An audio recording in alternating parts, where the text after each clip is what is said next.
శ్రోతలకు కథాలహరికి స్వాగతం. ఈరోజు మీ ముందుకు తీసుకురాబోయేది తెనాలి రామలింగడి కథ. రామలింగడు తెలివితేటలు, హాస్య చిత్రత రాయల వారికి ఎంతగానో నచ్చేవి. అందుకే రామలింగడి పట్ల ప్రత్యేకమైన అభిమానం చూపించేవాడు.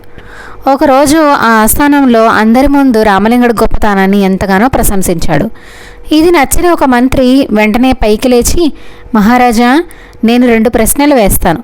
వాటికి రామలింగడు సమాధానం చెప్పి తను తెలివైన వాడని నిరూపించుకోవాలి, లేదా అందరి ముందు నేనే తెలివైన వాడినని ఒప్పుకోవాలి అంటూ సవాలు విసిరాడు. అలాగే కానివ్వు అన్నాడు రాజు. ఆకాశంలో ఏ నక్షత్రాలున్నాయి? ఈ భూమికి సరిగ్గా మధ్యలో ఉన్నదేది అని అడిగాడు.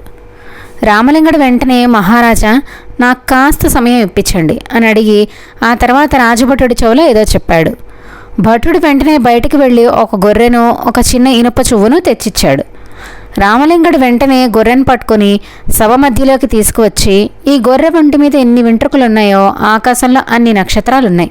పరీక్షించుకోవాలంటే మంత్రిగారు వెంటనే లెక్క పెట్టుకోవచ్చు అని అన్నాడు. తర్వాత శుద్ధమొక్కతో 2 గీతలు గీసి వాటి మధ్యలో ఇనుప చువ్వను పాతిపెట్టి, ఇది భూమికి మధ్యలో ఉంది. ఏమైనా సందేహాలుంటే మంత్రివర్యులు స్వయంగా కొలిచి పరీక్షించుకోవచ్చు అన్నాడు వినయంగా.